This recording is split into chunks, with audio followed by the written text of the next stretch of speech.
بسم اللہ الرحمن الرحیم۔ السلام علیکم۔ انفو ٹی وی کے سامعین کو ایک اور ویڈیو میں خوش آمدید۔ ایک اور پاکستانی نے سٹرائک کر دی انڈین کرکٹ ٹیم پر۔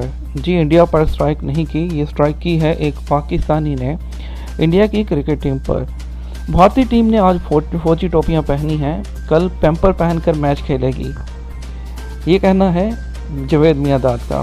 آئی سی سی کے کوڈ آف کنڈکٹ کے تحت کارروائی کی جانی چاہیے، تاہم کوئی ایکشن لیے جانے کی امید نہیں۔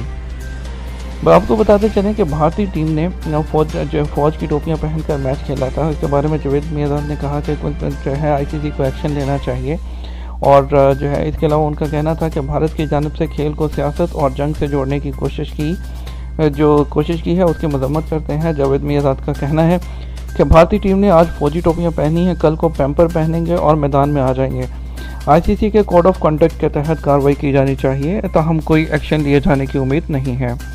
واضح رہے کہ آسٹریلیا اور بھارت کے درمیان تیسرا one day international match Ranchi میں کھیلا گیا، جس میں بھارتی کھلاڑیوں نے مسلح افواج کے ساتھ اظہار یکجہتی کے لیے فوجی ٹوپیاں پہنی تو ہر کوئی حیران رہ گیا، مگر بھارتی نہ صرف یہ میچ ہار گئے بلکہ پاکستانی نژاد آسٹریلوی کھلاڑی عثمان خواجہ نے انہیں خوب مزہ چکھایا۔ عثمان خواجہ بطور اوپنر میدان میں آئے تو بھارتی کھلاڑیوں کے سروں پر فوجی ٹوپیاں دیکھ کر شاید غصے میں آ گئے، بلکہ یوں کہیں کہ حسن صدیقی بن کر سرجیکل سٹرائک کر دی تو کچھ غلط نہ ہوگا، کیونکہ انہوں نے عمدہ بلے بازی کرتے ہوئے 113 گیندوں پر 1 چھکے اور 11 چوکوں کی مدد سے 104 رنز بنا ڈالے۔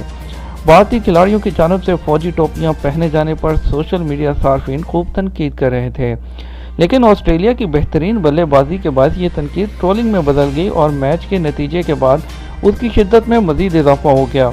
مگر پاکستانی اس وقت حیرت کے سمندر میں غوطہ زن ہو گئے جب پاک فوج کے تعلقات عامہ کے ادارے آئی ایس پی آر کے director general major general Asif Ghafoor نے بھی عثمان خواجہ کو عمدہ بیٹنگ پر مبارکباد پیش کی۔ D G I S P R major general Asif Ghafoor نے سماجی رابطوں کی ویب سائٹ ٹویٹر پر عثمان خواجہ کی بیٹنگ کرتے ہوئے تصویر شیئر کی اور لکھا، بہت اچھا کھیلے Usman Khawaja, well played Usman Khawaja. D G I S P R کی جانب سے یہ پیغام سامنے آنے کے بعد پاکستانیوں نے بھی اسے خوب سراہا اور پھر دل کھول کر میچ کی داد دی عثمان خواجہ کو، اور بھارتی کھلاڑیوں کے بارے میں گفتگو بھی کرتے رہے۔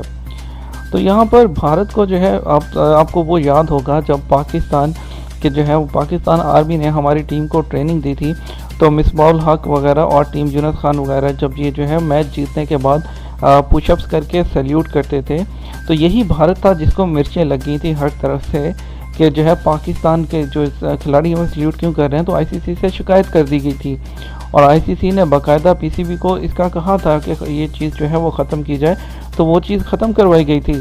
تو آج آئی سی سی کیا جو ہے وہ ستو پی کر سو گیا ہے، یا آئی سی سی نے کیا پی لیا ایسا کہ آئی سی سی کو نیند آ گئی، آئی سی سی کو نظر نہیں آ رہا کہ یہ جو ہے سیاست کو جو ہے وہ کھیل میں لایا جا رہا ہے۔ تو یہاں پر جو ہے سب کو آواز اٹھانی چاہیے، پی سی بی کو تھوڑا سا ایکشن لینا چاہیے، نہ کہ آنکھیں بند کر کے بیٹھ جانا چاہیے، تاکہ جو ہے ان کو مزہ چکھایا جا سکے، تاکہ یہ کھیل اور سیاست کو الگ الگ رکھیں۔ Thank you for watching info T V channel. اللہ حافظ۔